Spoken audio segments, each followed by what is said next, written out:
मैं तुम्हारी तरह छोटी छोटी चीज़ों के लिए ना खुद को बाजार में नहीं खड़ा करता।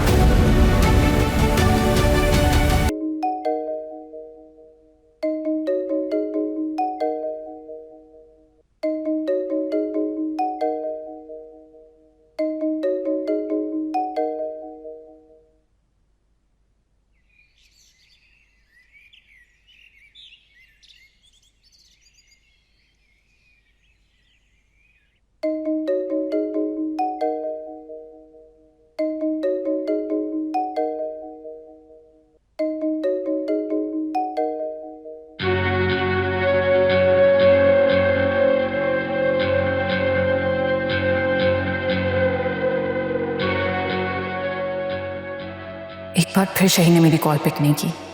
मसला क्या हुआ है उसके साथ? तब उसका बिहेवियर क्यों चेंज हो गया है? इतने दिनों से मुझसे सीधे मुंह बात तक नहीं कर रहा। शायद मैंने ही उसे जरूरत से ज्यादा अटेंशन दे दी, इसलिए उसका दिमाग खराब हो गया। पहले की तरह उसे उसकी औकात में रखना चाहिए था मुझे। अब भी यही करती हूँ, 4 दिन उसे कॉल नहीं करूंगी ना तो पहले की तरह मेरी मिन्नतें करेगा।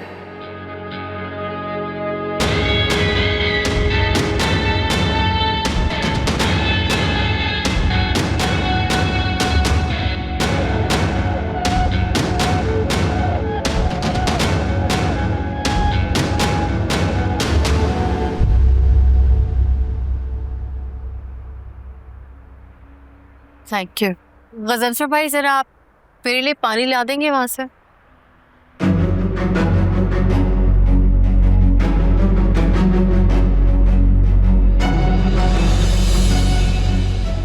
हेलो रोशनी, तुम बैठो, मैं बंद करता हूँ। अपना हाथ पीछे हटाओ और दफा हो जाओ यहाँ से, वरना क्या?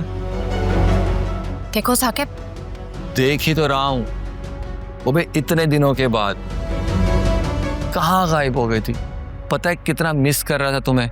मेरी आंखें तरस गई थी तुम्हें देखने के लिए। अपनी बकवास बंद करो, मैं कोई तमाशा नहीं चाहती। मैं तुम्हें आखिरी दफा वार्न कर रही हूँ, वरना ड्राइवर और सिक्योरिटी बुलवा के तुम्हारा वो हश्र करोगे ना कि तुम सारी जिंदगी याद रखोगे। अच्छा, तो तुम ये चाहती हो कि तुम्हें याद करने का एक और बहाना मिल जाए मुझे? अच्छा आइडिया, बुलाओ, मुझे कोई फिक्र नहीं है, बल्कि मैं खुद ही बुलाता हूँ। गार्ड्स आओ तमाशा करें। Shut up. तुम जैसे चीप और चीटर आदमी को क्यों परवाह होने लगी अपनी इज्जत की? तुम्हारी इज्जत ही तो नहीं है कोई। नहीं कह दिया, सारी इज्जत तो है ही तुम्हारे लिए और तुम्हारे उस हस्बैंड के लिए। हमारा भला इज्जत से क्या ताल्लुक है ना? क्या चाहते हो तुम? क्यों रोका है मेरा रिश्ता? मैं तो आज भी वही चाहता हूँ जो तब चाहता था, मतलब तुम्हें। और जहां तक बात है तुम्हारा रास्ता रोकने की, तो ये तो तुम्हारी कशिश है जो मुझे पता नहीं कहाँ से खींच लाई है यहाँ तुम्हारे सामने। वरना मैं तो वहां से मलाई बोटी खरीदने के लिए आया था। सच कह रहा हूँ। खैर, मौका अच्छा है तो एक। ये क्या कर रहे हो साकिब?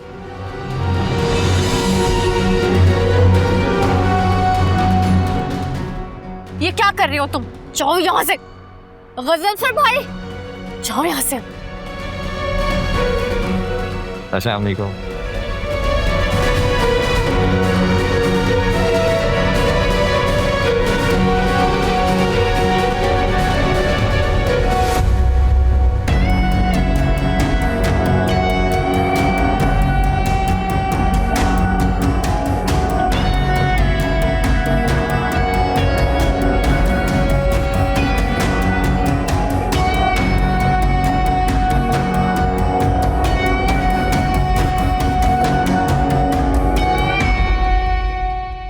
मुझे तुमसे शिकायत है फहमीना। जो लड़की अपनी हर प्रॉब्लम मुझसे डिस्कस करती थी, अपना हर मसला मुझसे शेयर करती थी, उसकी जिंदगी में इतना बड़ा इशू क्रिएट हो गया और उसने मुझे बताया तक नहीं। क्या बताते आपको वजी भाई, और किस मुंह से बताते कि मेरा शौहर किसी और औरत में इन्वॉल्व है और मुझे धोखा दे रहा है? जैसे अब बता रही हो। अब तो सभी को पता चल गया है। मेरी पर्सनल लाइफ एक तमाशा बन के रह गई है। Come on, फहमीना, it's not your fault. नदामत तो आलियान को होनी चाहिए, गुनाह तो उसने किया है। शायद गलती मेरी ही है, मैं अच्छी बीवी बन ही नहीं पाई। जिस तरह से मैं मीरा को नहीं संभाल पा रही हूँ, शायद आलियान को भी। तुम्हें फजूल बातें नहीं करनी चाहिए। मैं तुम्हें पहले भी समझा चुका हूं, you are not an ordinary girl.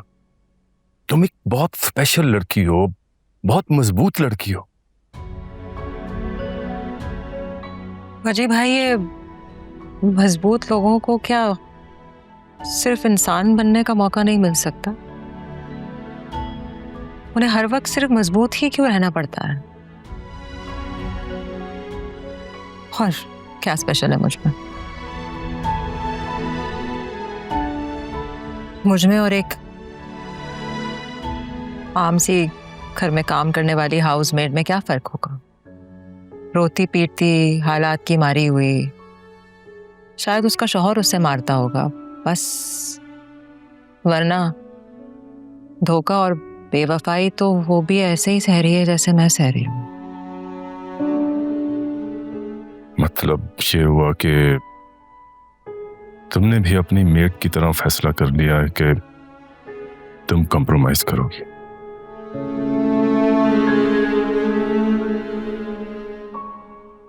पता नहीं, मुझे कोई ऑप्शन नजर नहीं आ रहा। लेकिन आपने मीरा की कंडीशन तो देखी ही है ना। हर वक्त अपने बाबा के पास जाना चाहती है वो, मैं कैसे रोक सकती हूँ उसे? फमीना, क्या तुम्हारे अंदर हौसला है आलियान को माफ करने का? माफ तो शायद मैं जिंदगी भर ना करूं मुझसे, लेकिन एक तरफ मेरी बेटी है और दूसरी तरफ मेरे भाई की पर्सनल लाइफ डिस्टर्ब हो रही है मेरी वजह से।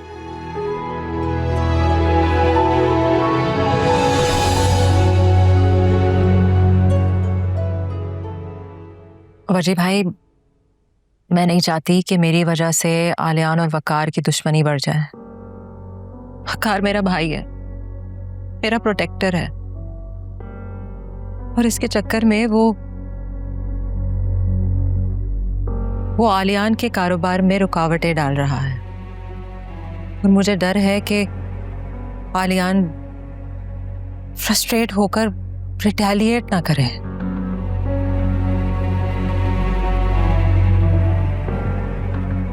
फमीना, तुम टेंशन नहीं लो, सोचते हैं इसके बारे में, इसका कोई हल निकालते हैं।